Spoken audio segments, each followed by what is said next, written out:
Praise the Lord. കർത്താവിൻ്റെ ധന്യ തിരുനാമം വാഴ്ത്തപ്പെടുമാറാകട്ടെ. ഞാൻ ക്രിസ്തുവിൽ സ്നേഹിക്കുന്ന എല്ലാ ദൈവമക്കൾക്കും 5-ാം മാസത്തിൻ്റെ 18ാമത്തെ പ്രഭാത വന്ദനം കൂടെ അറിയിക്കുന്നു. ലോകമെമ്പാടുമായിരുന്നു കൊണ്ട് ഈ പ്രഭാതവും ഈ വചന സന്ദേശം ശ്രവിക്കുന്ന എല്ലാ ദൈവദാസന്മാർക്കും ദൈവദാസിമാർക്കും വാത്സല്യ കുഞ്ഞുങ്ങൾക്കും എൻ്റെ ഹൃദയത്തിൻ്റെ ആഴമേറിയ സ്നേഹ വന്ദനത്തെയും നന്ദിയും ഒപ്പം പ്രാർത്ഥനയും അറിയിക്കുന്നു. പ്രാർത്ഥനയോടുകൂടെ ഈ പ്രഭാതവും വചന സന്ദേശത്തിലേക്ക് നമുക്ക് പ്രവേശിക്കാം. 83-ാം സങ്കീർത്തനത്തെ സങ്കീർത്തനക്കാരൻ പാടുന്നു: ദൈവമേ മിണ്ടാതിരിക്കരുതേ, ദൈവമേ മൗനമായും സ്വസ്ഥമായും ഇരിക്കരുത്. ഇസ്രായേലിൻ്റെ രാഷ്ട്രീയ ചരിത്രത്തിൽ ലോകജാതികളിൽ നിന്നും അവർക്ക് എണ്ണമറ്റ എതിർപ്പുകളും യുദ്ധങ്ങളും നേരിട്ടിട്ടുണ്ട്. ഇസ്രായേൽ എന്ന പേര് പോലും ഭൂമിയിൽ നിന്നും മായ്ച്ചു കളയണമെന്നും ഇനി ആ പേര് ആരും ഓർക്കരുതെന്നുമുള്ള നിലയിൽ അവരോട് യുദ്ധം ചെയ്തവർ അനവധി രാജ്യങ്ങളും അനവധി വ്യക്തികളുമായിരുന്നു. എന്നാൽ ആ ജനം സകല ജാതികൾക്കും ഒരു ഭാരമായിരിക്കുമെന്നാണ് തിരുവചനം സ്തോത്രം വെളിപ്പെടുത്തുന്നത്. ലോകജാതികളുടെ ദൈവം മനുഷ്യരുടെ കൈവേലയാൽ അവർക്ക് സംസാരിക്കാനോ മനുഷ്യരുടെ പ്രവർത്തനങ്ങൾക്ക് മറുപടി കൊടുക്കുവാനോ കഴിയുകയില്ല. എന്നാൽ ജീവനുള്ള ഏക സത്യ ദൈവം മനുഷ്യരോട് സംസാരിക്കുന്നവനാണ്. ആമേൻ. അനവധി സന്ദർഭങ്ങളിൽ ദൈവം മനുഷ്യരോട് സംസാരിച്ചിട്ടുണ്ട്. ഇന്നും ദൈവം അനേകരോടും സംസാരിച്ചു കൊണ്ടേയിരിക്കുന്നു.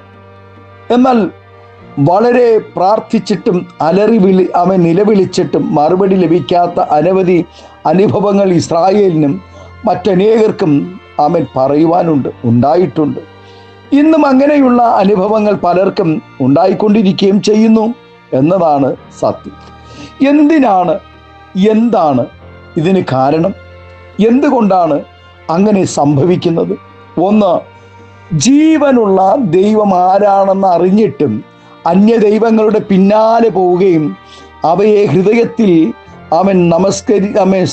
സ്മരിക്കുകയും സ്മരിച്ചുകൊണ്ട് ഇരിക്കുകയും അതിനെ ആരാധിക്കുകയും ചെയ്യുന്ന അവരോട് ദൈവം എത്ര ദൈവത്തോട് പ്രാർത്ഥിച്ചാലും ആ വ്യക്തികൾക്ക് ദൈവം മറുപടി കൊടുക്കത്തില്ല. ദൈവം മൗനമായിരിക്കുക തന്നെ ചെയ്യും. ആമേൻ. ഉത്തരം നൽകുകയില്ല. 2, പാപജീവിതത്തിൽ ഇരിക്കുകയും അവർക്ക് പാപപരിഹാരം വരുത്തുകയും ചെയ്യാതെ ദൈവത്തോട് പ്രാർത്ഥിച്ചാൽ ദൈവം മൗനമായും സ്വസ്ഥമായും ഇരിക്കും, ഉത്തരം ലഭിക്കുകയുമില്ല. 3, ദൈവവചനം അനുസരിക്കുവാൻ മനസ്സില്ലാതെ ഇരിക്കുകയും വിവിധ നിലകളിൽ ദൈവം സംസാരിച്ചിട്ടും അത് കൈക്കൊള്ളുവാൻ മനസ്സില്ലാതെ തങ്ങൾക്ക് തോന്നിയതുപോലെയും കഠിന ഹൃദയത്തോടുകൂടെ ജീവിക്കുന്നവരും കഷ്ടത വരുമ്പോൾ കൂവി നിലവിളിച്ചാലും ദൈവം മൗനമായിരിക്കും, പ്രാർത്ഥനയ്ക്ക് മറുപടി ലഭിക്കുകയില്ല.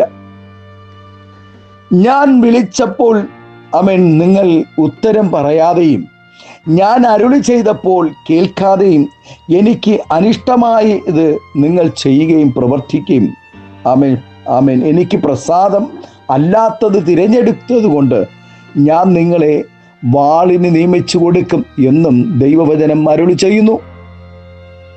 4, സ്തോത്രം, നിലാരംഭരുടെയും അഗതികളുടെയും അപേക്ഷ നിരസിക്കുകയും അവസരങ്ങളും സൗകര്യങ്ങളും ഉണ്ടായിട്ടും സമ്പത്തുണ്ടായിട്ടും സാധുക്കളെ സഹായിപ്പാൻ മനസ്സില്ലാതെ അവരോട് കനിവില്ലാതെയും അവരെ സഹായിക്കാതെ ഇരിക്കുന്നവരുമുണ്ട്.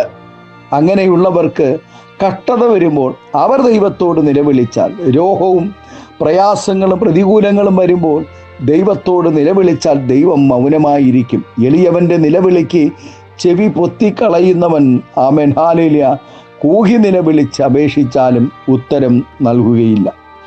ദൈവം കൽപ്പിച്ചത് അനുസരിക്കാതിരിക്കുകയും രാജ്യം ഭരിക്കുന്നതിന് പകരം ദൈവത്തിൻ്റെ അഭിഷിക്തനായ ദാവീദിനെ കൊല്ലുവാൻ അന്വേഷിച്ചുകൊണ്ട് ജീവിതകാലം മുഴുവൻ അലഞ്ഞു തിരിഞ്ഞവനാണ് ഇസ്രായേലിൻ്റെ പ്രഥമ രാജാവായ ശൗൽ. ഒടുവിൽ ദൈവശബ്ദം കേൾക്കുവാൻ ദൈവത്തോട് നിലവിളിച്ചെങ്കിലും ദൈവം മൗനമായിരുന്നു. ഒടുവിൽ ആമേ സ്തോത്രം ഹാലിൽ അവസാനം വെളിച്ചപ്പാടത്തിയുടെ ആലോചനയുടെ പിന്നാലെ പോവുകയും ദാരുണ അന്ത്യം സംഭവിക്കുകയും ചെയ്തു. പാപത്തിൽ ആമേൻ മുഴുകി ജീവിക്കുന്ന കൽപ്പന ലംഘികളായ സുവിശേഷ പ്രസംഗകർ ദൈവത്തിൻ്റെ മൗനത ആമേൻ സ്തോത്രം ഹാലില് ആമേൻ ആമേൻ പാപം ചെയ്യുവാനുള്ള അവസരങ്ങളായി വിനിയോഗിച്ചാൽ ജീവിത അന്ത്യത്തിൽ തകർന്നു പോകും. പാപം ചെയ്യേണ്ട ലൈസൻസാണ് ദൈവത്തിൻ്റെ മൗനമെന്ന് പലരും ധരിച്ചു വെച്ചിരിക്കുന്നു. കാരണം ഭർത്താവിനെ വഞ്ചിച്ചപ്പോൾ, ഭാര്യയെ വഞ്ചിച്ചപ്പോൾ, ആമേ സ്തോത്രം ദൈവസഭയെ വഞ്ചിച്ചപ്പോൾ, ആമേ സുവിശേഷത്തെ വഞ്ചിച്ചപ്പോൾ, വിശ്വാസികളെ വഞ്ചിച്ചപ്പോൾ, ആമേൻ ഹല്ലേലൂയ, ആമേൻ ദൈവം മൗനമായി ഇരുന്നത് കൊണ്ട് ഇതൊരു ലൈസൻസായി കണക്കാക്കി ഈ മൗനം ആമേ സ്തോത്രം ഹല്ലേലൂയ പാപത്തിന് കൊടുത്ത അംഗീകാരമായി കണക്കാക്കി പലരും ആമേൻ ഇന്നും പാപത്തിൽ ജീവിക്കുന്നു. ഇന്നും ആമേൻ ദൈവ ഭയമില്ലാതെ രഹസ്യ പാപങ്ങളിൽ ജീവിക്കുന്ന അനേകർ ആമേൻ ക്രിസ്തീയ ആമേൻ ഗോളത്തിൽ ഉണ്ട്. പാപത്തിൽ മുഴുകി ജീവിക്കുന്ന കൽപ്പന ലംഘികളായ സുവിശേഷ പ്രസംഗകരും ആമേൻ അധികവും വർദ്ധിച്ചു വരുന്ന ഒരു കാലത്താണ് നാം ആയിരിക്കുന്നത്. പലരുടെയും ചിന്തകൾ, ഞാൻ ഇത്രയും പാപം ചെയ്തിട്ടും ദൈവം എന്നെ സൃഷ്ടിച്ചില്ല, ദോഷമായിട്ട് ഇതുവരെയും എന്നോട് ചെയ്തില്ല എന്ന വിചാരത്തിൽ പിന്നെയും പാപം ചെയ്യുവാൻ ബമ്പൽ കൊള്ളുകയാണ് ഈ കൂട്ടർ. വചനം പറയുന്നു, ദൈവത്തെ മറക്കുന്നവരെ ഇത് ഓർത്തുകൊള്ളുവിൻ, അല്ലെങ്കിൽ ഞാൻ നിങ്ങളെ കീറിക്കളയും, വിടുവിപ്പാൻ ആരുമുണ്ടാകുകയുമില്ല.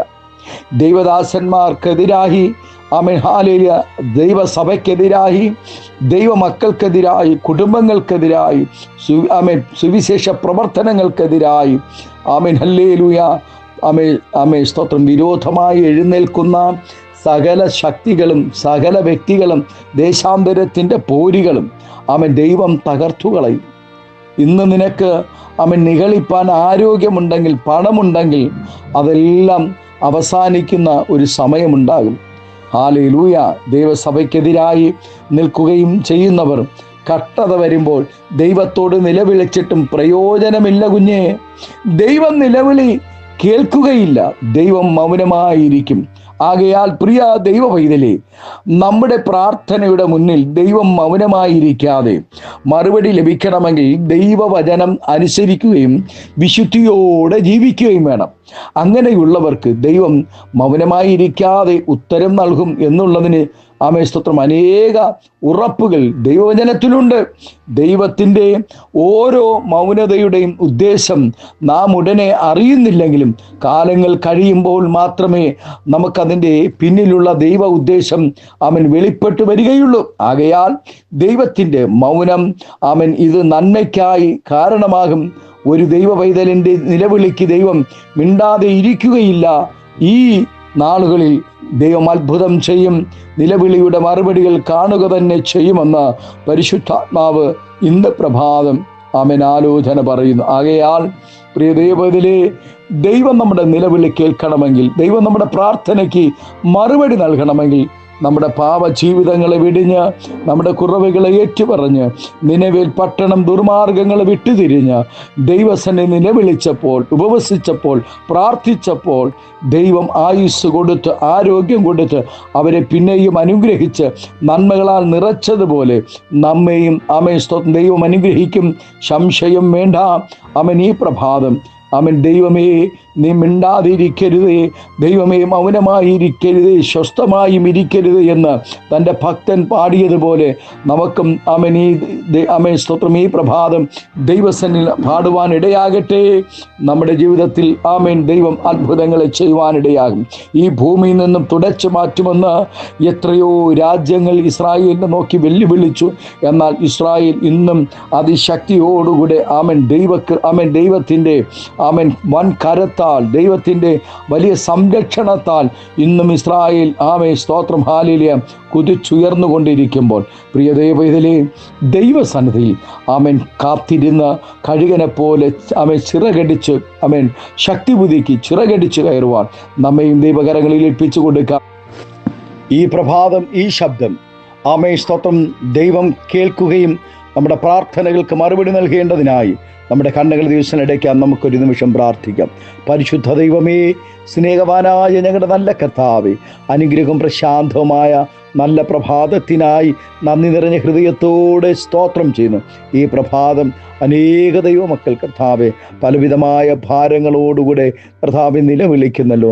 അവിടെ നിലവിളി കേട്ട് മൗനമായിരിക്കാതെ എൻ്റെ സ്വർഗത്തിലെ നാഥനേ, അങ്ങയുടെ കുഞ്ഞുങ്ങൾക്ക് ആവശ്യമായ നന്മകളെ ഒരുക്കണം. ഏകാന്തതയുടെ അനുഭവങ്ങളിൽ, വാർദ്ധക്യ ബലഹീനതകളിൽ, മാനസികമായ നിരാശകളിൽ, ശാരീരികമായ ക്ലേശങ്ങളിൽ, രോഗബന്ധനങ്ങളിൽ കർത്താവെ ആമേൻ എത്രയെത്ര പ്രിയപ്പെട്ടവർ സാമ്പത്തിക ഞെരുക്കങ്ങളിൽ കർത്താവെ തലമുറകളെ ഓർത്ത് കരയുന്നവർ, തലമുറയില്ലാതെ കരയുന്നവർ, ഏതൊക്കെ നിലവിളിയും കരച്ചിലിൻ്റെ നടുവിൽ എൻ്റെ സ്വർഗം മൗനമായിരിക്കാതെ ഈ ദിവസങ്ങളിൽ മറുപടി നൽകി മാനിക്കണം, ആദരിക്കണം, അനുഗ്രഹിക്കണം.